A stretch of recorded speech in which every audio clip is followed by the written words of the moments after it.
ಕಂಡ ಸಜ್ಜನ ರಾಜಕಾರಣಿ ಜೊತೆಗೆ ನಿಮಗೂ ತುಂಬಾ ಆಪ್ತರು ಮದುವೆಗೆಲ್ಲ ಬಂದು ಭೇಟಿಯಾಗಿ ಮಾತಾಡ್ತಾರೆ. ನೆನಪಾಗುತ್ತೆ ಸರ್ ಸಂಜೆ? ಪ್ರತಿಯೊಬ್ಬರು ಅವ್ರು ನೆನೆಸ್ಕೊಳ್ಳಬೇಕು. ಈ ರಾಜ್ಯದಲ್ಲಿ ಅವ್ರ ಕೊಡುಗೆ ತುಂಬಾ ಅಪಾರ. ಐ ಥಿಂಕ್ ಇವತ್ತು ಬೆಂಗಳೂರು ಆಗ್ಬೋದು ಅಥವಾ ಇಡೀ ರಾಜ್ಯದಲ್ಲಿ ಅವ್ರ ಬಗ್ಗೆ ಅವ್ರು ಮಾಡಿರೋ ಕೆಲಸಗಳು ಕಣ್ಣೆದುರುಗಡೆ ಇದೆ. ಇಷ್ಟು ಅದ್ಭುತವಾದ ಬದುಕಿದ್ದಾರೆ ಅನ್ನೋದು ಎಲ್ಲರಿಗೂ ಗೊತ್ತು. ಅಂಡ್ ಧೀಮಂತ ವ್ಯಕ್ತಿತ್ವ. ಸೊ ಅವ್ರ ಆತ್ಮಕ್ಕೆ ಶಾಂತಿ ಕೊಡ್ತಾ ನಾವು ಊರಲ್ಲಿ ಇರಲಿಲ್ಲ. ಸೊ ಅದರಿಂದ ಮನೆಗೆ ನಮ್ಮ ಭಾಳ ಆಶೀರ್ವಾದ ಯಾವಾಗ ಇತ್ತು. ಎಲ್ಲ ನಮ್ಮ ಒಂದು ಬೆಳವಣಿಗೆಯವರ ಹಾರೈಕೆ ಇತ್ತು. ಸೊ ತುಂಬಾ ಮಿಸ್ ಮಾಡ್ಕೊತೀವಿ.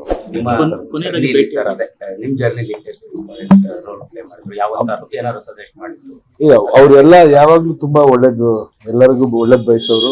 ಪ್ರೋಗ್ರೆಸ್ ನ ತುಂಬಾ ಅಪ್ರಿಶಿಯೇಟ್ ಮಾಡ್ತಾ ಇದ್ರು. ಬೆಳವಣಿಗೆನ ಯಾವತ್ತು ಇದು ಮಾಡ್ತಿದ್ರು. ಅವರ ಮೆಂಟಾಲಿಟಿನೇ ಅಭಿವೃದ್ಧಿ ಅಥವಾ ಬೆಳವಣಿಗೆ ಕಡೆ ಇದ್ದಿದ್ರಿಂದ ಸೊ ಯಾವಾಗ್ಲೂ ನಮ್ಮ ಬೆಳವಣಿಗೆ ನೋಡಿ ಹರಿಸ್ತಾ ಇದ್ರು. ಅವ್ರಾಗ್ಬೋದು, ಅಮ್ಮ ಆಗ್ಬೋದು, ಅವರ ಇಡೀ ಕುಟುಂಬ. ಸೊ ಮಿಸ್ ಮಾಡ್ತೀವಿ. ತುಂಬಾ ಹಿಂದೆ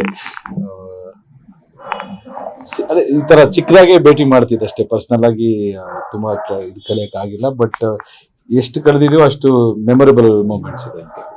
ಲೇಟೆಸ್ಟ್ ಹಾಗೂ ಇಂಟ್ರೆಸ್ಟಿಂಗ್ ಸುದ್ದಿಗಳಿಗಾಗಿ ಬಾಸ್ ಟಿವಿ ಕನ್ನಡ ಚಾನೆಲ್ನ ಸಬ್ಸ್ಕ್ರೈಬ್ ಮಾಡಿ. ಹಾಗೆಯೇ ಬೆಲ್ ಐಕಾನ್ ಪ್ರೆಸ್ ಮಾಡಿ. ಇದರ ಜೊತೆಗೆ ಫೇಸ್ಬುಕ್, ಇನ್ಸ್ಟಾಗ್ರಾಮ್, ಎಕ್ಸ್ ನಲ್ಲೂ ಮಿಸ್ ಮಾಡದೆ ಫಾಲೋ ಮಾಡಿ.